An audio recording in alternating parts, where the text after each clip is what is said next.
Hey guys, it's Istebrak. So my brushes have been on sale for a really long time, almost 6 months I believe.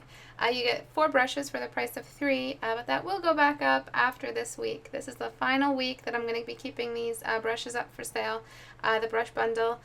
So if anyone is interested, the sale will end on Sunday the 29th at midnight, and you can find it on my store at istebrak.com. So what are my brushes? What are my brushes all about? My dry oil brushes are designed for making blocking easy.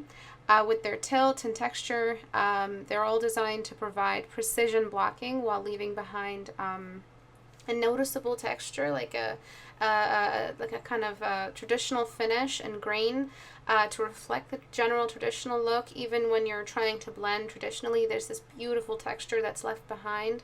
I designed these brushes to reflect the dry oil brush technique, like the dry brush technique when applying oil paint. And you're not mixing or adding any water, so oil paint applied with like minimal pre-mixing, and that leaves behind like this really edgy kind of like break in the silhouette. And my number 4 blocking brush, or number 2 blocking brush, sorry, number 4 smudging brush is my favorite. Number 2 blocking is my absolute favorite, crown jewel of my entire set. And that's the one that really reflects that dry oil brush technique. The skin and blending set is a set that I like to use after the dry oil brush set. It's a great set for blending and going in for that realistic gloss, that finish to skin, especially skin. That's why I call it like the skin and blending. I still keep a blocky silhouette for some of the brushes in this set. They're all aimed for a fine, completely blended finish though. So they're not really the go-to for texture, but they are absolutely the go-to for blending. So that's why I don't really call my dry oil brush the blending brush or dry oil blending, because it's either you're blending, you're on the blending stage, or you're not. You're blocking or you're not, and blocking always comes first. And when you're blocking, go for it. Go for the edge, go for the texture, because it will be blended, and that's why we over provide edges and texture early on, because that way you can get rid of what you need, and instead of not having enough of what you need and going back and blocking again over stuff that you've blended already, because that's the worst. If you use these and still like crave a texture, feel like they're still a little bit too soft, you can use the unsharp mask filter. It's at the top under filters. It can bring out some of the grain and noise. I also love combining unsharp mask with the sharpen tool.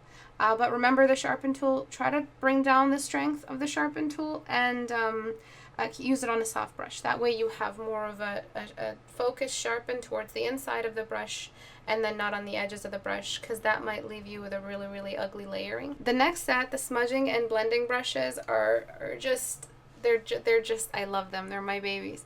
They are, of course, meant to be used with the smudge tool. So it's not always about you just using the brush tool. Sometimes you have to figure out what you can do with other brushes, and really the smudge tool is the most powerful tool in Photoshop. Just the way it works, just the way it figures out how to move around the values, and we take advantage of that by applying scatter on the brush set. And that's the key here, is that you're brushing the stroke with a smudge brush on scatter, and that's the thesis behind it. That you're reflecting how you would smudge back and forth recursively traditionally. So they are meant to be used with smudge tool on low strength though. I know a lot of you come back with like horror stories about your experience with smudge tool. That's because your strength is at 100% or 50. That's way too high, and I'm talking like 5%, 10%, 15% max on smudge tools. So you guys need to just bring down that strength significantly. Also, be sure to check your tablet settings so it's a little less sensitive when you press, because if it's high sensitivity, you're just going to get instant strength or max strength pertaining to the strength you've already capped out, and you're going to reach that way too soon. So if you're at 15% opacity or strength with the smudge tool and your pen is at low sensitivity, you're going to have a wider range of smudging than if pen pressure sensitivity is really high and you have a heavy hand, and you're just going to max out that 15% right away and not know what happened. So you want to gradually distribute the values that you applied and see if they're at the level you want. Don't allow the smudge tool to do more than it's supposed to. All of the brushes in this set provide a different kind of smudge finish. Some are more grainy, some are wider and have a wider radius of effect. leaving behind like this haze and noise that reflects the haze when smudging with a dry brush traditionally, or with a smudger or your fingertips.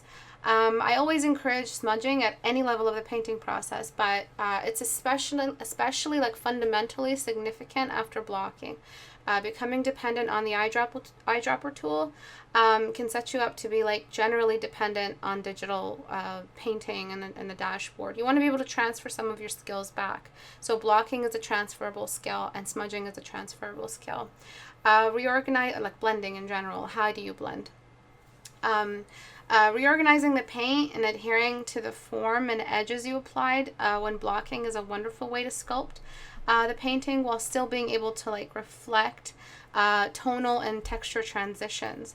And finally is my sketching set. It's got the brushes you see in all my sketch work from after hours streams.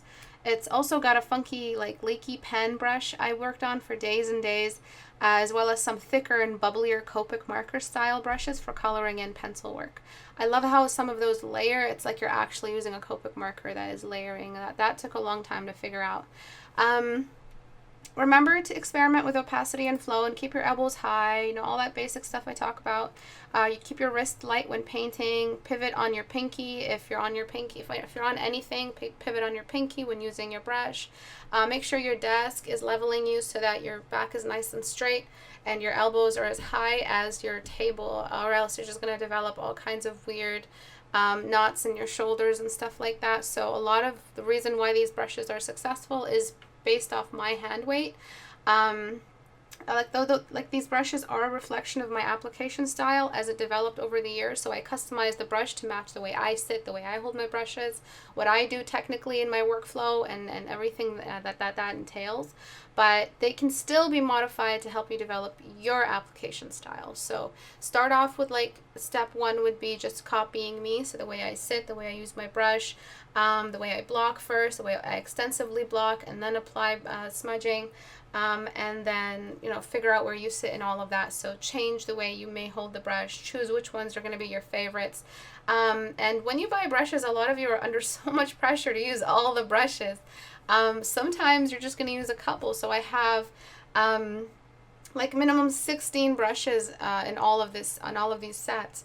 That I jump across and use different ones, but there's like 4 of all of these sets that are my favorite, that I stick to, because one really massive component of performance is consistency. So you don't want to like throw yourself a hard ball with a new brush every single time. You want to get a good month in with like 3 good brushes that you can depend on. It's not about the brushes. The brushes don't make you draw well.